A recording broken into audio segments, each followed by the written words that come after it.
Welcome to Coffee Conversations with Les and Paul, 30 Minutes for God. A podcast sponsored by Piedmont Road Church of Christ and Ministry League. We're here to discuss Bible topics just as if we're asking Jesus himself. I am Paul Sperlin. And I am Les Sandiford. We hope you will enjoy our relaxed Bible-based discussions. Thanks for joining us as we think about and talk about all those things we've asked Jesus over a cup of coffee.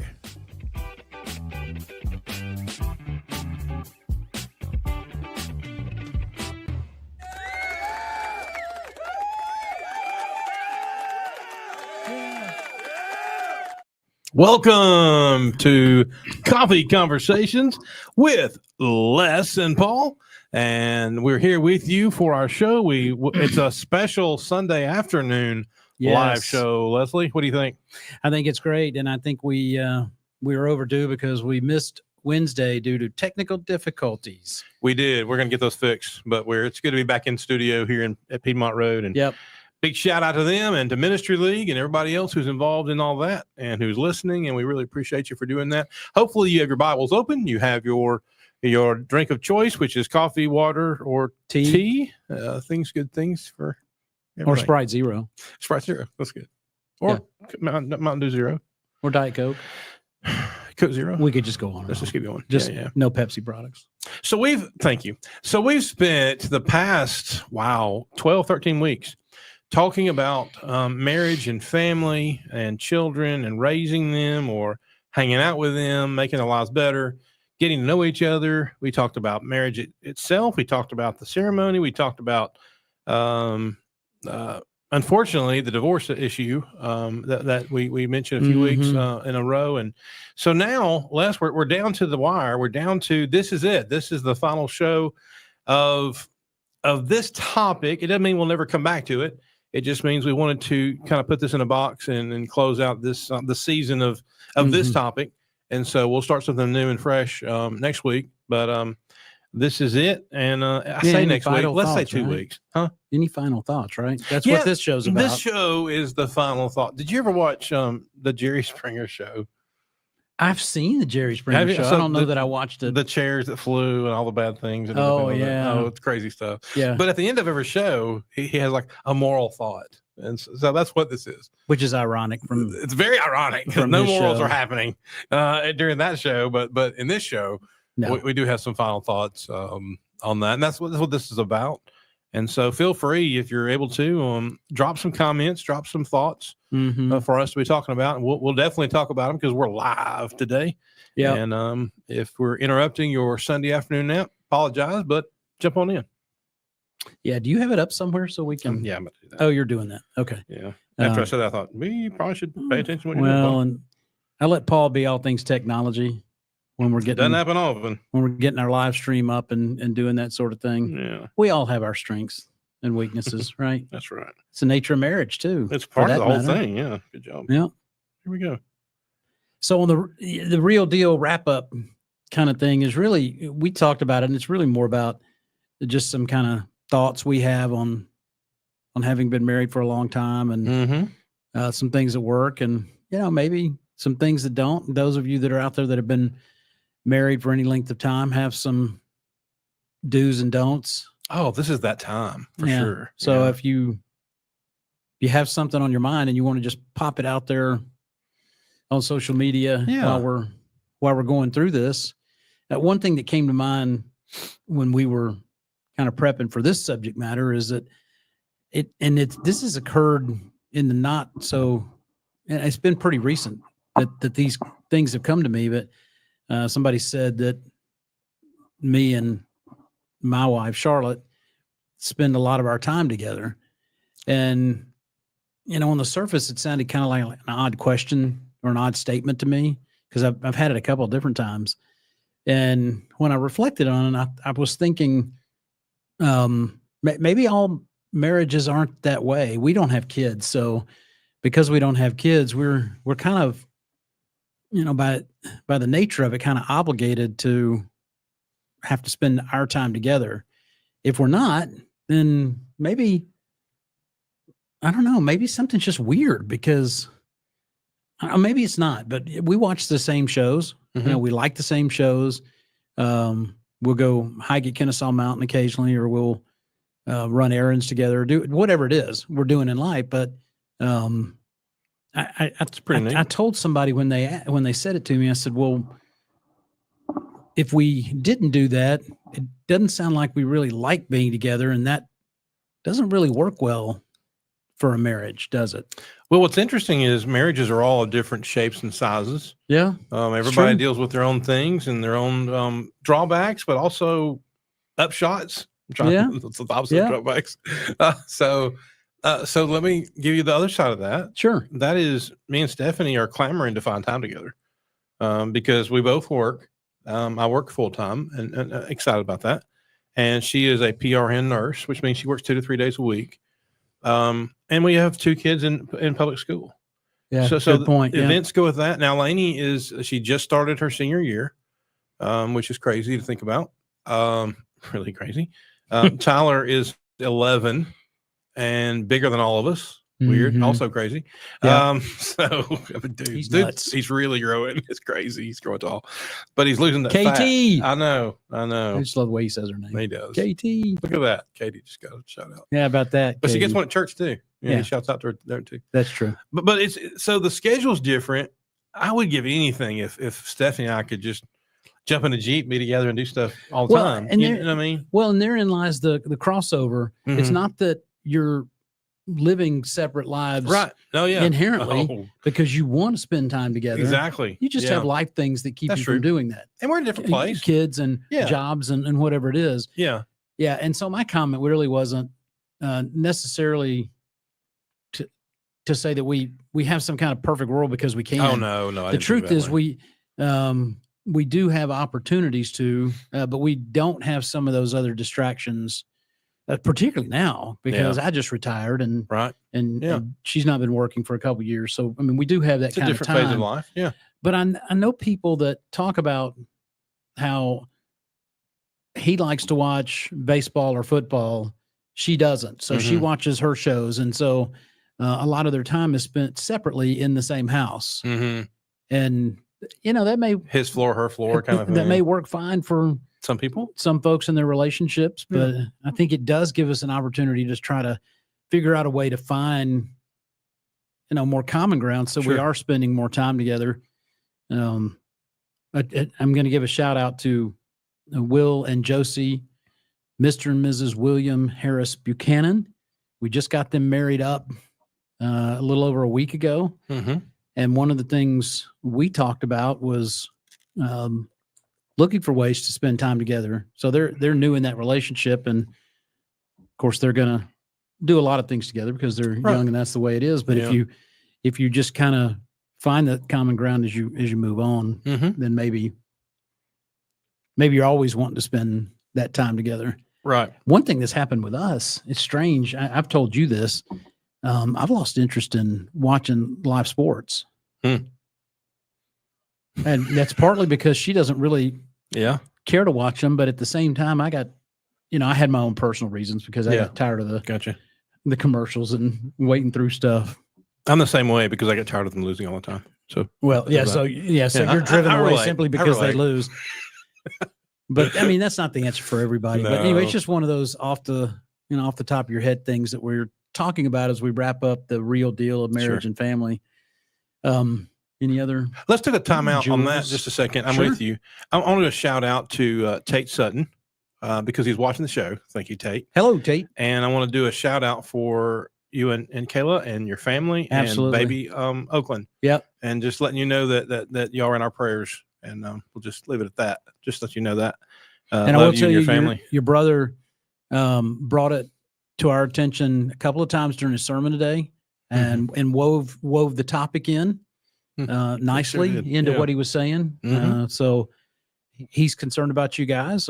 Concerned is not the right word, but he's thinking about you guys and wants the rest of us to. Yeah. So and we definitely are. Yeah. Shout out to them for sure. But what you're saying is it's kind of neat because as far as marriage and family part is that everybody is different and that's okay. You find your different ways of getting there, but you have to find your ways to. You have to find your ways to getting there. To getting there. Yeah. As a couple, because what you can't do is let the challenges in life become the wedge. Yeah. Don't let it dictate who you are, what you are. Yeah. You have to have the honest discussions. You have to talk to each other. You have to communicate, and maybe try to find those things that create common ground in everyday life. I'm not talking about spiritual or anything else. Just every day, getting up in the morning, doing your thing. Well, every morning, every day, every night, choose her. Make sure she knows she's your choice, or he's your choice, depending on your situation. Make sure that you know that you are each other's person, and mention that. Sometimes you're like, someone may say, "Well, you don't ever say you love me." Well, I don't have to say I love you because I show you I love you. Well, sometimes I thought you were going to say, "I told you when we got married." I know, but if it changes, I'll let you know. But I still think you need to say it. Yeah, I think you need to say it. Our kids have learned this, and they don't leave our presence without saying love you, good night, love you. Because we do, we care about you. And this isn't just marriage. This is family. This is people. And I don't know. I think that it's very important to show that love, but also to verbalize and let them know that you're thinking of them, and that they are yours, and you are theirs. And I think every day is important to reestablish the importance of that relationship, because that's the most important relationship, aside from Jesus and God in your life, because you're responsible for them as a family. And just, I think every day there's enough time in the day to make things happen. I probably need to do more little things when it comes to my marriage, to be honest with you. Oh, you sure do. I do. There's little things, because I'm blessed to be married to a Rose. And so Stephanie Rose Hines. That's her name. Oh, okay. And so, and she knows that, but not that she watches this show, but anyway, I need her to know that I choose her every day, and she needs some separation sometimes. Sometimes I get it, but here lately we've been making some choices that allow us to be together more. That's and cool. To try to do a little less of things I don't have to do, and more things that are keeping me closer to home. And so I'm really excited about that. Fun fact, Charlotte and I had a road trip with the Spurlins on this past Wednesday. He was preaching at a little congregation up in North Georgia, and we got to ride with him. Yeah, it was fun. Met the father of who? Mark Wills. Mark Wills' dad. Yeah, not that a country music guy needs a shout out, but not really. His dad gets the shout out. Really nice guy. Yeah, really enjoyed meeting him. Yeah, he shortened his name for country music, didn't he? Isn't his name Williams? It is. Yeah, it is. That's ridiculous. Yeah, but yeah, we maybe went up it there. Sells better. Where Spencer Hall is preaching up there at the Ocoee Street Church of Christ up there in Copper Hill, or McKaysville, however you want to say it, whichever one. It's two cities in one location, so that was kind of fun. But which city is he actually in? Are they in Georgia? It's Copper Hill. They're in Tennessee. Okay. Yeah, they're just over the state, literally over the state line. If you look at the bridge. Yeah, so if you ever get a chance, the Blue Ridge Scenic Railway takes you from Blue Ridge, Georgia, up to this city. Pretty neat. It's a very cool train ride, but even better if you're ever up there and around church time. Nice group of people. Yeah, nice group of people. So on the thing of the loving the family thing, find a time that you can be together. If it's not breakfast, lunch, or dinner, I know school started back and tougher, but maybe pick a dinner time once a week or 2 or 3 times a week where you're together and you get to talk to each other. And that's kind of your safe space where you can say whatever you want to say and be what you want to be, but communicate to each other what's going on in your life. And that's very important and very important. And of course, make sure that prayer is a part of it. That's easy to do in a mealtime, but don't pray for the food, pray for the time, pray for the family, and ask God to guide you in all the decisions that you make in that relationship. How often do you communicate with Stephanie during the day? Texting? I'm sure the job sometimes keeps that. Not as often as I'd like. I mean, I would leave. Obviously, in the morning, if I leave before she does, I give her a good morning kiss, and I get on my way. I get on the road. And there's days I don't get to talk to her again until 5, but I'll try to text her something during the day, when things are going on, and vice versa. And of course, when it gets down to dinner time, we find out what's that going to be? What does that look like? And so you get to communicate about that. Yeah. And when I was working, the kids and things like that. Yeah. When I was working, it was 90% text. Yeah. I mean, that's just, just the way you communicate, but there was a lot of it. Yeah. Just on little topics, schedules, what are we doing?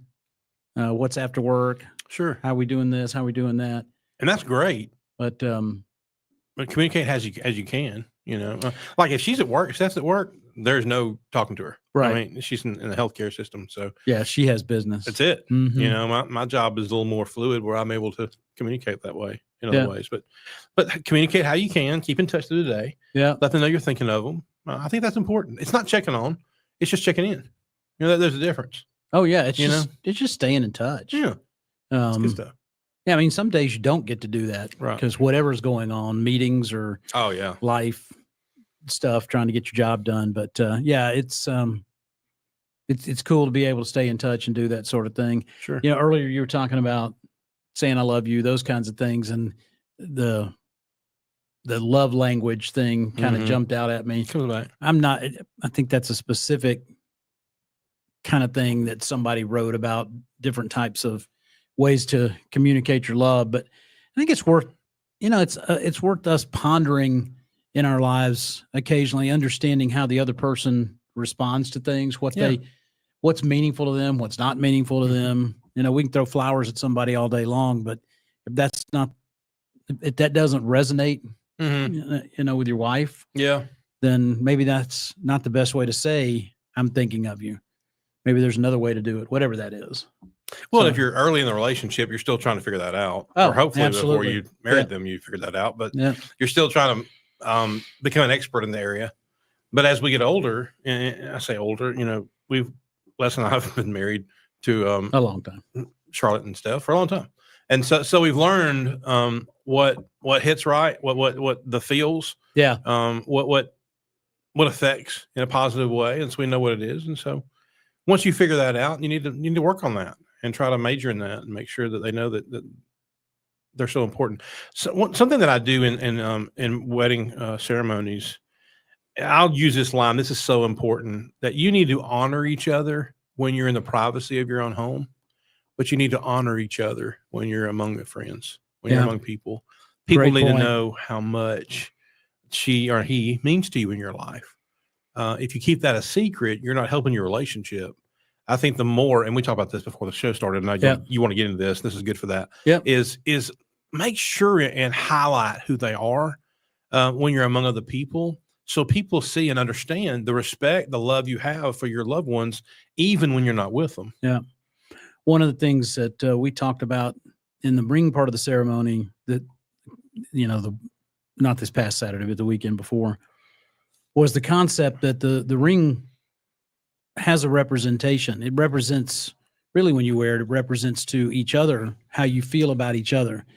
But it also represents to the world that you're committed to somebody. Mm-hmm.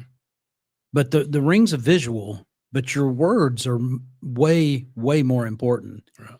And how many people have you known in your life where you hear them and they'll say something snide or derogatory about their spouse in front of other people?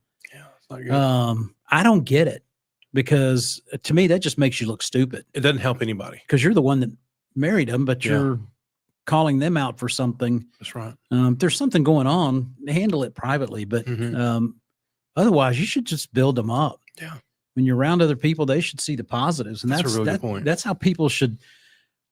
I told Paul before we started, I said, maybe one of the things we talk about is, how do other people think of your wife and your kids based on you and what you say about them and how you interact with them? What's their takeaway? Same thing for the wife. What do people think of your husband based on how you present him to the world? Yeah. I mean, it's a pretty basic thing.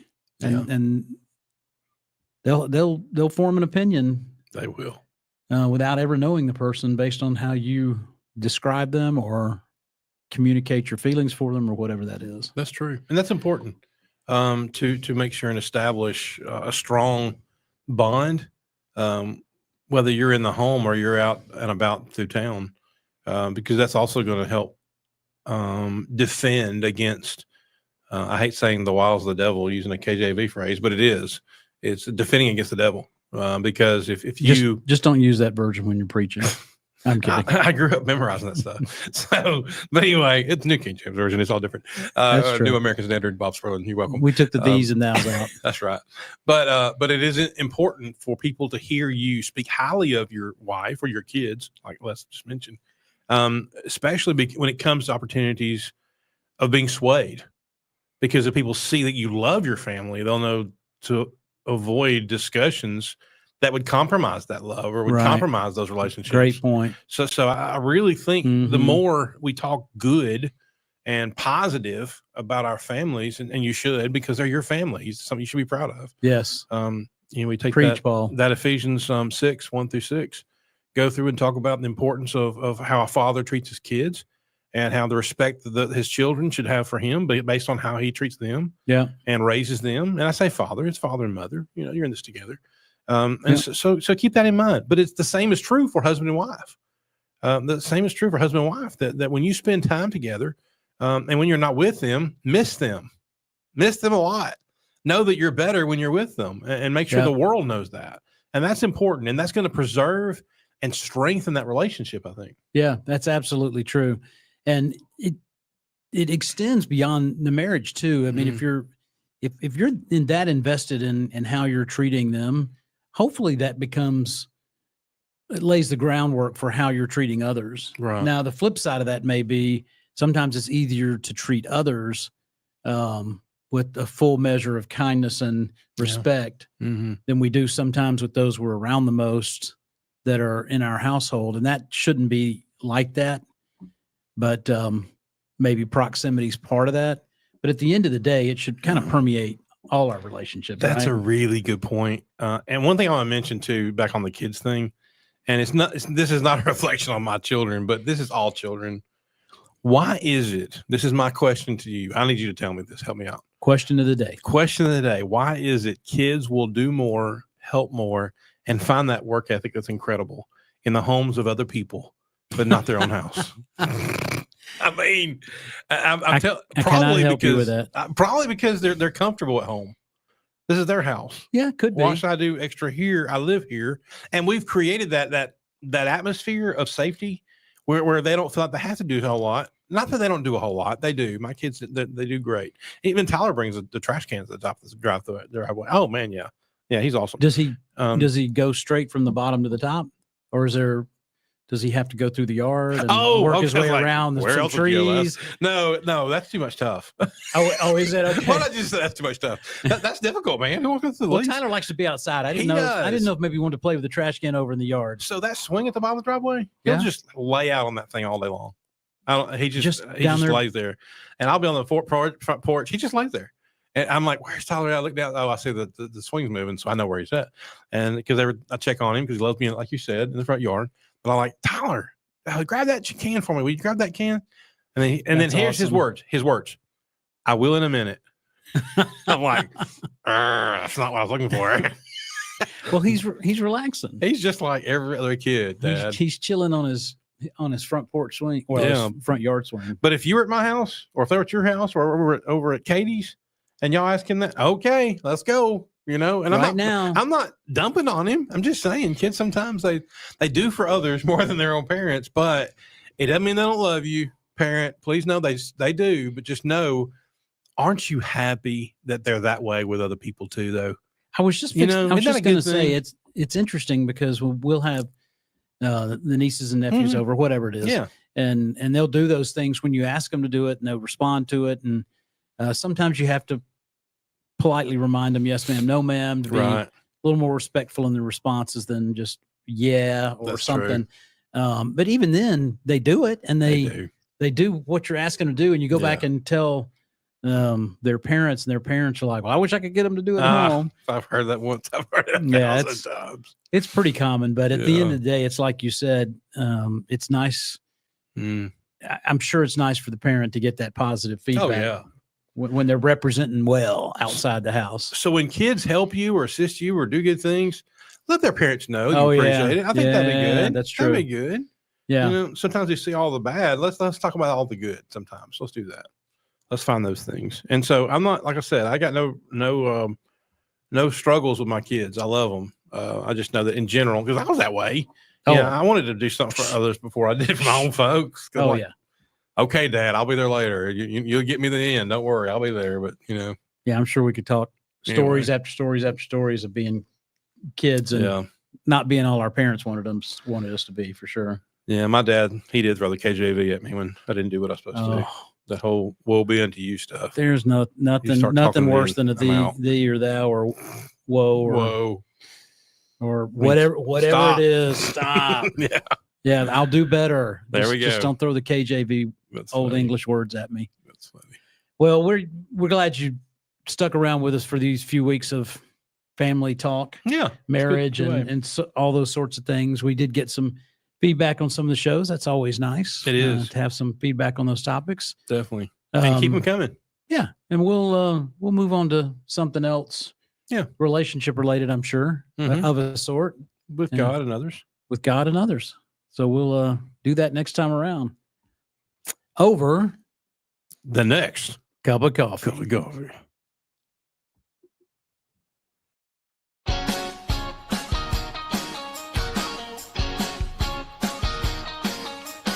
Thank you for watching Coffee Conversations with Les and Paul, 30 Minutes for God. For Les Sandifer, I'm Paul Sperlin. This has been the show. A big thank you to our sponsors, Piedmont Road Church of Christ. Find them at lifeinchrist.com.